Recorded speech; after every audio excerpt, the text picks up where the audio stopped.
Menuju fase bonus demografi di Indonesia.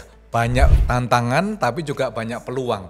Saya ingin ajak untuk Anda berbincang-bincang dan ketemu satu pemuda yang katanya dari Sulawesi kampung tapi ternyata ke Jakarta.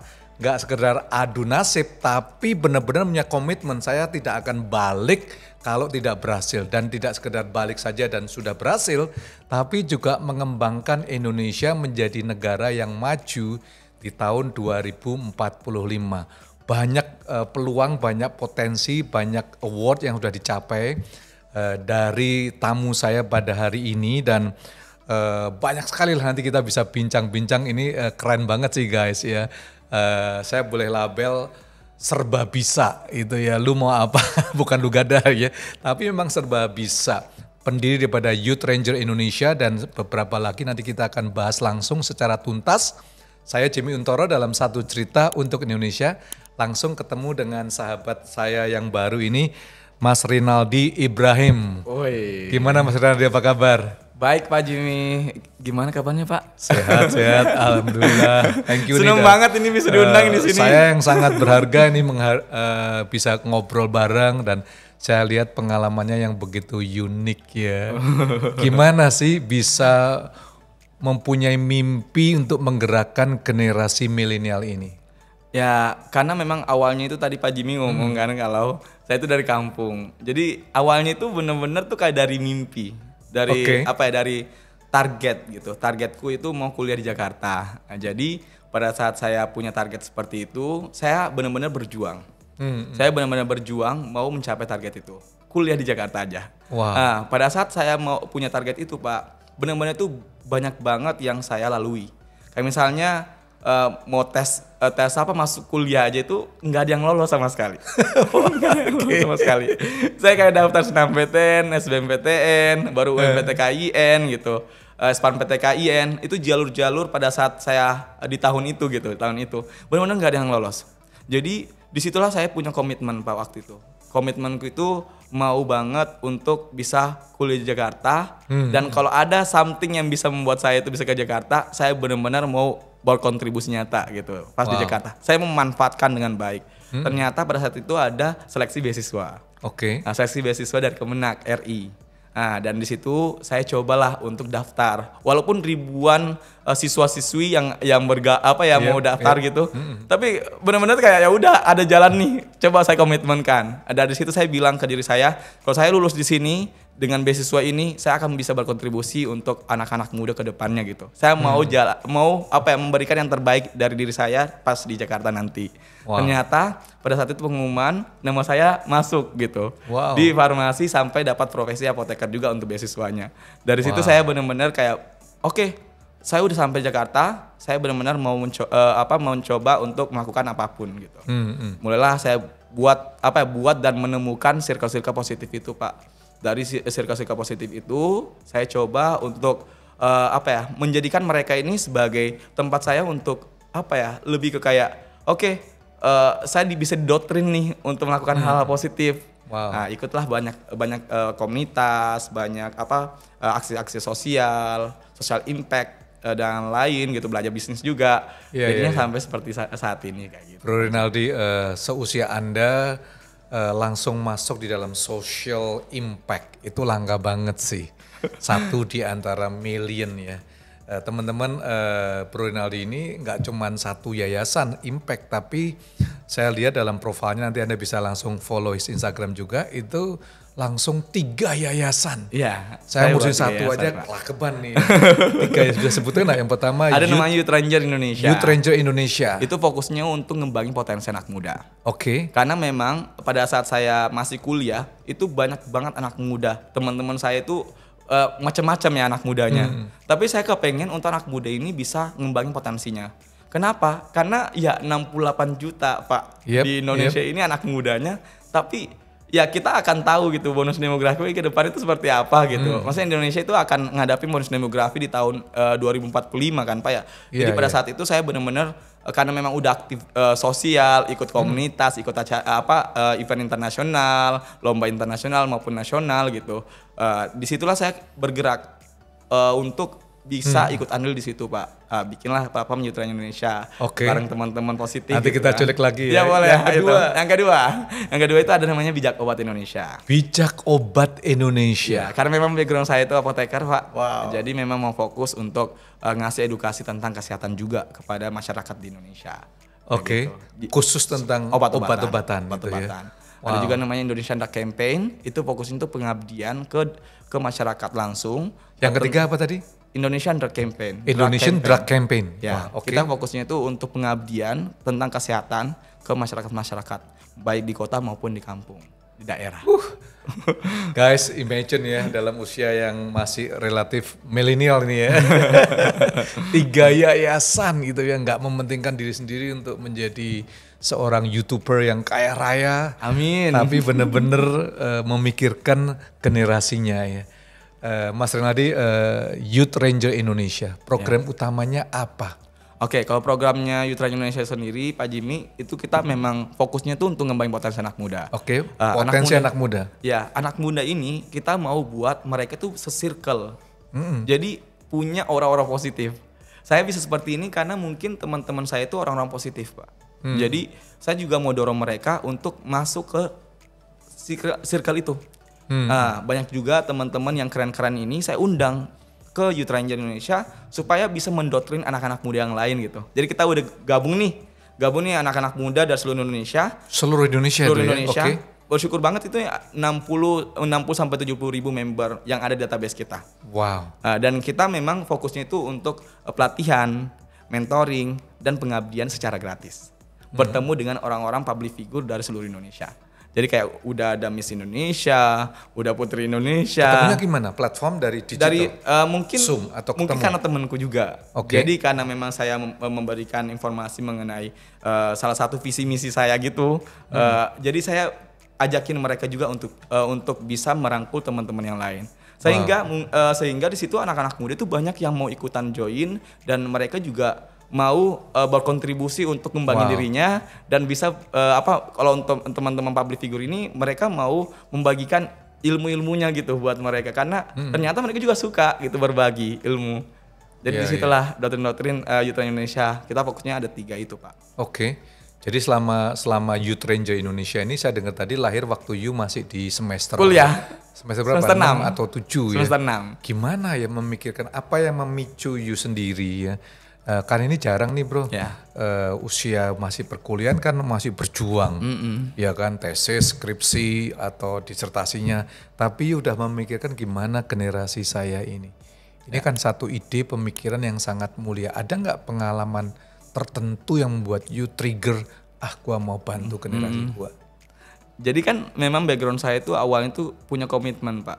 Komitmen saya itu ya kalau saya dapat beasiswa ini, saya benar-benar mau bantu apapun yang bisa saya bantu kepada masyarakat.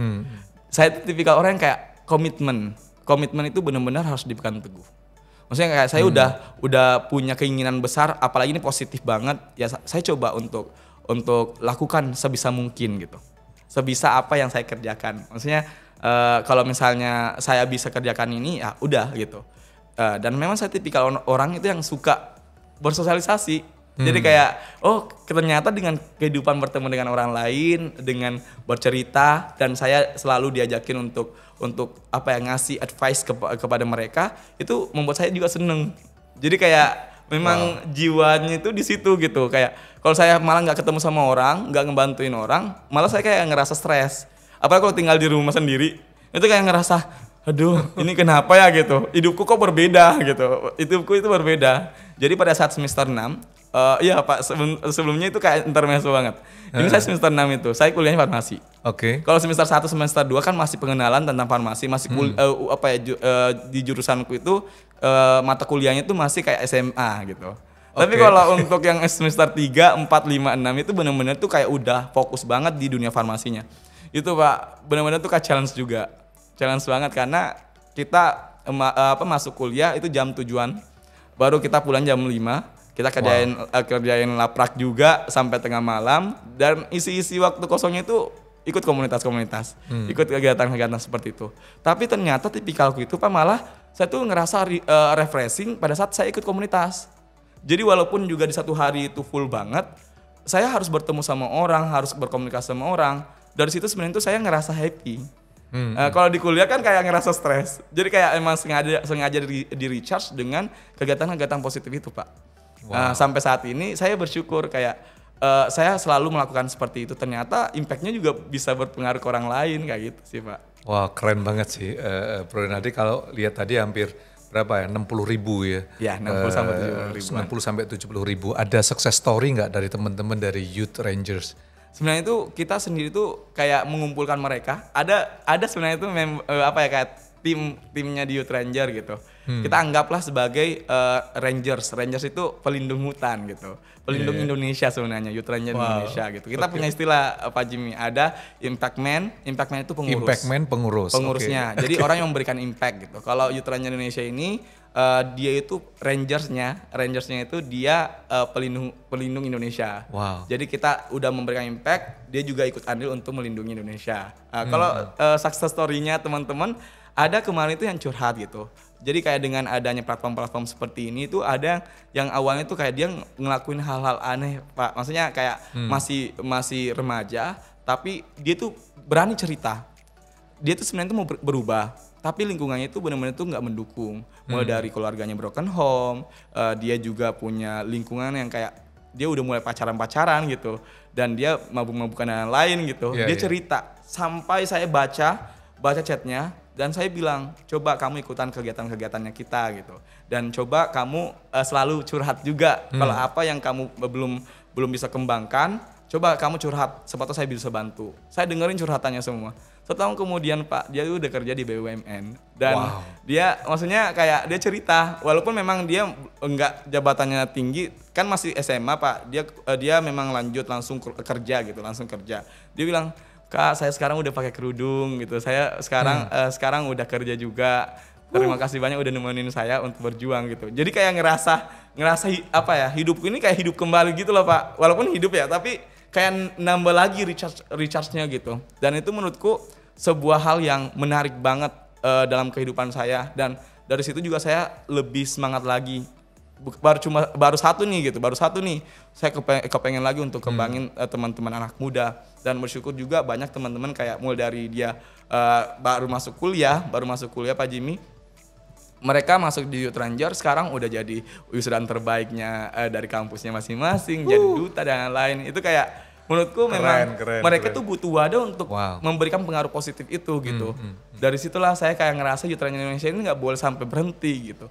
Ini komunitas, ini yayasan, tapi memang ya kita sama-sama mau merangkul anak-anak muda. Setiap tahun pasti ada lagi anak muda baru gitu, yang kita mau bantu rangkul untuk ngembangin potensinya. Jadi pada waktu Bro Renaldi buat Youth Ranger itu semester 6, jadi umur berapa waktu itu ya? Umur berapa ya Pak? Soalnya saya udah 25 tahun. 19? Berarti saya 7 tahun yang lalu Pak. Jadi 5 tahun yang lalu berarti 20, 19 lah. 19-20, bayangkan. Umur 19-20 bikin orang lain ini hebat bener nih. Salut guys itu ya. So klik his Instagram, follow him, dapatkan inspirasi. Dan by the way ini surprise ya, gimana sih lagu Buka Mimpi? Mau dengerin nggak? Ini nggak cuma sekedar social entrepreneur, tapi juga sebagai singer entrepreneur. Buka Mimpi, yuk kita dengarkan sebentar. Buktikanlah, buktikan bisa, percayakan dirimu. Jangan takut untuk melangkah, kita buka mimpi. Sedalam lautan, setinggi angkasa, kejar yang kau inginkan. Jangan takut untuk melangkah, karena kamu pasti bisa.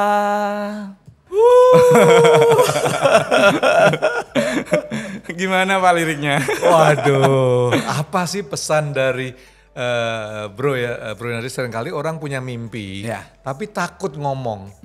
Cuman mimpi sih mendalam hati, ya kan gua mana yakin lah ya, pernah gagal mungkin, sehingga mimpinya disimpan. Lagu ini unlock gitu ya, membuka mimpi. Mimpi. Pesannya apa nih? Sebenarnya itu saya mau dorong teman-teman anak muda Pak. Karena memang banyak anak muda itu kayak selalu overthinking dengan mimpi-mimpinya. Selalu kayak down duluan gitu. Nggak mungkin lah saya bisa dapetin itu gitu. Tapi selama kita tuh punya keyakinan besar untuk dapetin itu, ada namanya LOA ya Pak ya. Itu benar-benar tuh kayak saya mau dorong mereka untuk nerapin itu. Jadi saya sendiri pun juga sampai saat ini selalu menerapin itu. Kayak kepengen untuk ngembangin ini atau kepengen untuk capai ini, ya udah simpan dalam diri, maksudnya dalam hati, coba maksimalin apa yang saya bisa kerjakan dan saya bisa dapetin gitu. Walaupun memang ada rintangannya, tapi memang rintangannya ini bisa menjadi sebuah pembelajaran untuk bisa lebih baik lagi. Dan itu saya mau bilang sama teman-teman, ayo kita berprogres, kita berjuang untuk capai mimpi kita. Karena mimpi kita itu gratis loh gitu. Nggak ada yang bisa ngelarang kita gitu. Ya udah, kita coba jalan dengan mimpi-mimpi kita, semoga kita bisa capai. Karena kalau kita udah capai, kita pasti akan seneng banget gitu.